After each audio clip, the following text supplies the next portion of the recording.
C'était un de ces rares moments où je me retrouvais seule dans la maison, avec pour seule compagnie mes pensées. Je m'appelle Evelyne, j'ai 64 ans et je vis dans cet appartement calme depuis des années maintenant. Mes enfants sont adultes, ont leur propre famille, et mon mari est décédé il y a quelques années. Je me suis habituée au silence qui m'entoure, bien que parfois, surtout lors de nuits comme celle-ci, ce silence semble bien trop lourd. J'ai décidé de prendre une douche chaude pour me détendre. La chaleur de l'eau apaise toujours mes muscles douloureux et calme les pensées qui tourbillonnent dans mon esprit. La journée avait été fatigante et j'avais besoin d'un moment de répit.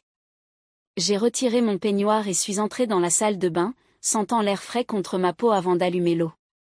Mais alors que je tendais la main vers le robinet de la douche, j'ai entendu un bruit étrange, le robinet ne répondait pas. Je l'ai tourné à nouveau, toujours rien. L'eau ne coulait pas, le robinet était cassé. Quelle malchance!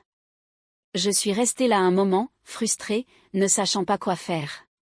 Mon appartement fait partie d'une petite communauté, et comme tous les résidents, j'avais le numéro du plombier chargé des réparations. J'ai pris une grande inspiration, saisi mon téléphone et composé le numéro. « Allô » répondit une voix profonde et douce. « Bonjour, ici Evelyne de l'appartement 3B, dis-je, en essayant de rester calme malgré mon irritation. Le robinet de ma douche est cassé, j'ai besoin de quelqu'un pour le réparer. » Il y eut une légère pause à l'autre bout du fil, puis une réponse qui m'a surprise. « Bien sûr, je vais passer voir cela, aucun problème. Je serai là dans environ 15 minutes. » J'ai poussé un soupir de soulagement. « Merci, je vous attends. » J'ai raccroché et regardé à nouveau le robinet cassé. Je n'avais aucune idée de ce qui n'allait pas, mais cela n'avait pas d'importance. Je n'étais pas d'humeur à m'en occuper moi-même de toute façon. Je me sentais toujours plus à l'aise lorsqu'un professionnel intervenait pour ce genre de choses. En attendant, je me suis mise à faire les 100 pas dans le salon. Le doux ronronnement du chauffage, le léger tic-tac de l'horloge sur le mur, tout cela n'était si familier. Pourtant, en jetant un coup d'œil au miroir, une vague de gêne m'a envahi. J'étais toujours en peignoir, les cheveux attachés en un chignon lâche. Je me sentais un peu négligée, un peu désorientée. La vérité, c'est que je n'avais pas eu quelqu'un dans ma vie depuis longtemps, et l'idée qu'un étranger entre dans mon espace me rendait nerveuse d'une manière à laquelle je ne m'attendais pas. Un léger coup fut frappé à la porte et je sentis un frisson dans ma poitrine. J'ai rapidement ajusté mon peignoir et ouvert la porte pour découvrir un homme debout dans le couloir, grand, avec des cheveux noirs et un sourire amical. Il tenait une boîte à outils dans une main et avait tout l'air d'un plombier professionnel. Mais il y avait quelque chose d'autre chez lui, quelque chose qui m'a prise au dépourvu, une chaleur, une bienveillance qui m'ont immédiatement mise à l'aise. « Bonsoir, Madame Evelyne, dit-il de sa voix grave et apaisante. Je suis Jacques, le plombier. J'ai reçu votre appel. » J'ai hoché la tête, essayant de ne pas paraître trop troublée. « Oui, merci d'être venu si vite. » Il est entré et je l'ai conduit jusqu'à la salle de bain. « C'est juste ce robinet de douche, expliquai-je en montrant l'évier. J'ai tout essayé, mais il semble bloqué. » Jacques s'est agenouillé devant le robinet, l'inspectant attentivement. Ses mains étaient fortes, ses gestes confiants, tandis qu'il démontait le robinet. Je ne pouvais m'empêcher de l'observer, fasciné par la manière dont ses doigts travaillaient, par la manière dont il se penchait et ajustait sa posture pour réparer la pièce défectueuse. Il y avait quelque chose là-dedans qui réveillait quelque chose en moi. Je me suis rapidement détournée, ne voulant pas être surprise en train de le regarder. Mon cœur battait un peu plus vite et je ne pouvais nier le désir qui montait en moi. Cela faisait si longtemps que je n'avais ressenti cela, si longtemps que personne n'avait été dans ma vie pour me faire me sentir vivante, pour me faire sentir remarquée. On dirait que c'est une réparation simple, dit Jacques en souriant. Prenons un boulon, cela devrait fonctionner comme neuf d'ici quelques minutes. J'ai hoché la tête, reconnaissante pour son expertise. Merci, vous êtes rapide. Il sourit, ses yeux rencontrant les miens un instant. J'ai cru voir quelque chose dans son regard, un éclat de reconnaissance, peut-être même de curiosité. Mais avant que je puisse analyser cela, il s'est remis à son travail, ses larges épaules se tendant à chaque mouvement. Je fis un pas en arrière, sentant la chaleur monter à mes joues. Je ne voulais pas l'admettre, mais il y avait quelque chose chez lui qui me faisait me sentir vivante. Sa présence était ivrante. Autant je voulais prétendre qu'il s'agissait simplement d'un travail de réparation, autant je ne pouvais m'empêcher de ressentir qu'il y avait plus que cela. Je restais immobile un moment, incertaine de ce que je devais dire. Une partie de moi me poussait à lui parler, à lui demander de rester un peu plus longtemps, mais je résistais. Je ne pouvais pas être aussi directe. Cela faisait trop longtemps que quelqu'un ne m'avait pas fait ressentir cela. Vous voudriez rester pour une tasse de thé, demandai-je, me surprenant moi-même par cette invitation. J'aimerais vraiment vous remercier comme il se doit d'être venu ce soir. Jacques marqua une pause, ses yeux croisant les miens. Il ne répondit pas tout de suite, mais il y avait une étincelle dans son regard, une chaleur indéniable qui fit battre mon cœur plus fort. J'aimerais beaucoup, dit-il doucement, un sourire sincère éclairant son visage. Je le guidai jusqu'au salon, tentant de paraître normal, bien que mes mains tremblent légèrement en mettant l'eau à chauffer. Jacques s'assit sur le canapé, me regardant bouger dans la cuisine. J'étais tellement consciente du bruit de ma propre respiration, de l'atmosphère qui semblait se charger entre nous. Lorsque la bouilloire siffla, je versai l'eau bouillante dans 2 tasses, ajoutant une touche de miel. Je sentais son regard sur moi, mais je n'osais pas me retourner. Je posai les tasses sur la table basse. En m'asseyant, je ressentis un élan de nervosité. « C'est vraiment agréable, » dit Jacques d'une voix grave en buvant une gorgée. « Ce n'est pas tous les jours que je peux m'asseoir après une intervention comme celle-ci. » Je souris, tentant de dissimuler mes nerfs.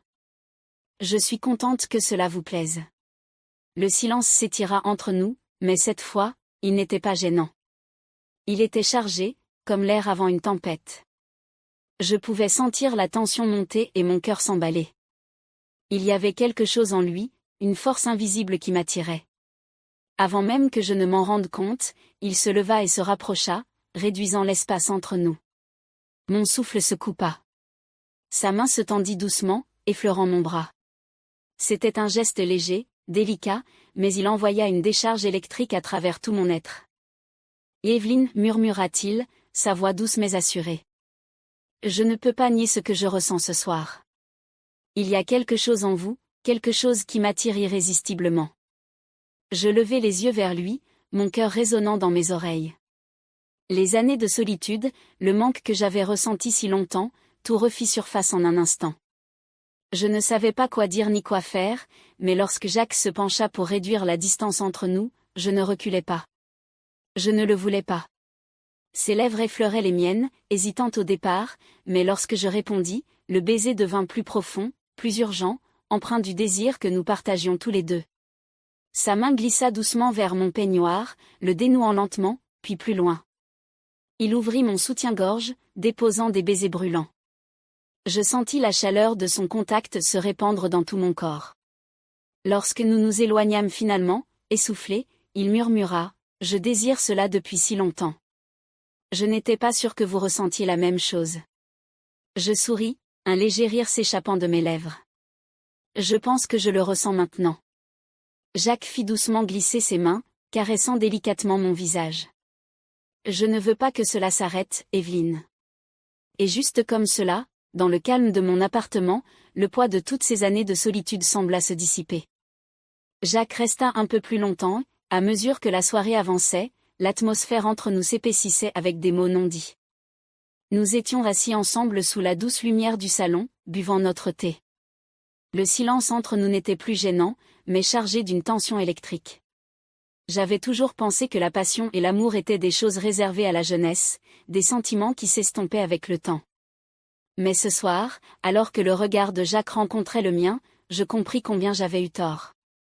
Il y avait une profondeur dans ses yeux, une chaleur qui éveillait quelque chose de profond en moi.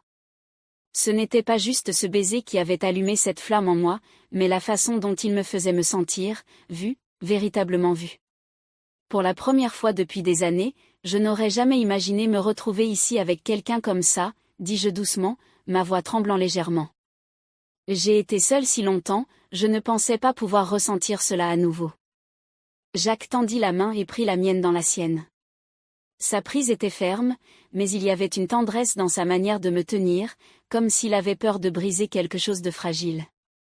Evelyne, murmura-t-il, son pouce traçant des cercles sur le dos de ma main, parfois, les meilleures choses de la vie arrivent quand on s'y attend le moins.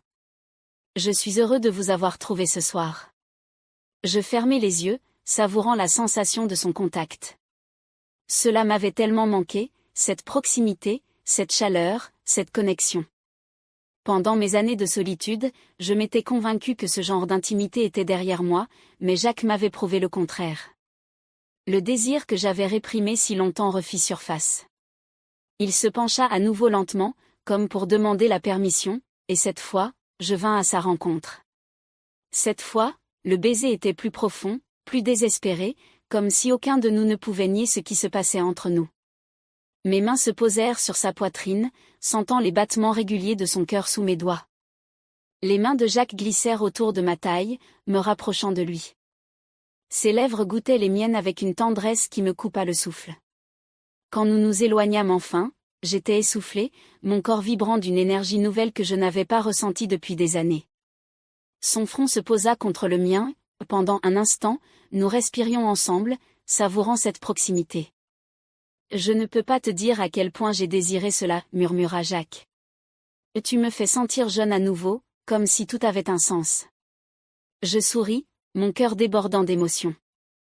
Tu as ravivé quelque chose en moi, Jacques.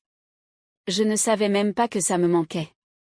Son pouce effleura ma joue et je vis l'admiration dans ses yeux. On n'est jamais trop vieux pour ressentir cela, Evelyne, pour se sentir désiré, pour se sentir vivant. Les heures passèrent sans que nous le remarquions. Nous avons parlé de tout, des années passées, des souvenirs que nous portions en nous, des choses que nous avions faites et de celles que nous voulions encore accomplir. La conversation coulait naturellement, comme si nous nous connaissions depuis bien plus longtemps que quelques heures. J'avais toujours cru que l'amour était réservé à la jeunesse, au début de la vie. Mais là, à plus de 60 ans, je ressentais des émotions que je n'avais pas connues depuis des décennies. Avec Jacques, tout semblait frais, nouveau et excitant. Il était bien après minuit lorsqu'il se leva enfin pour partir. « Tu devrais te laisser te reposer, dit-il doucement. Mais je n'en avais pas envie. Je ne suis pas prête à partir. Je me levai avec lui, réticente à le voir partir, mais je savais que la nuit devait se terminer à un moment donné. Je ne veux pas que tu partes non plus, Jacques. Mais peut-être qu'on pourrait refaire cela ? Le visage de Jacques s'illumina à mes mots et il prit ma main dans la sienne, la pressant contre sa poitrine. Je ne voudrais rien d'autre, Evelyne. Je ne sais pas ce que c'est, mais je veux le découvrir. Nous sommes restés là un long moment, simplement à nous tenir la main, aucun de nous ne voulant rompre la connexion. C'était comme si le monde extérieur n'avait plus d'importance.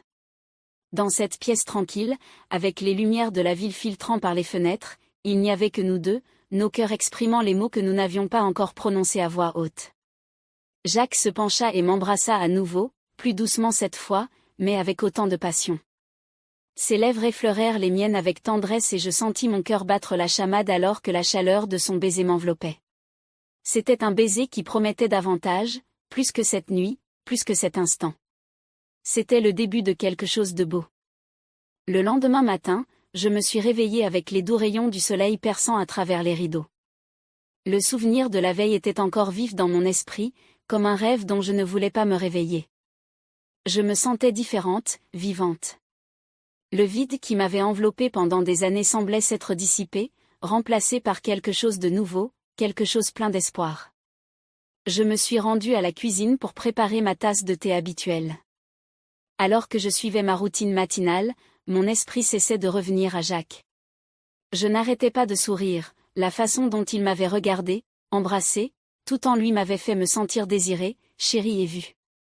Ce n'était pas seulement la proximité physique, c'était la connexion émotionnelle que nous avions partagée, cette facilité avec laquelle nous nous étions ouverts l'un à l'autre. Il y eut un coup à la porte et mon cœur manqua un battement.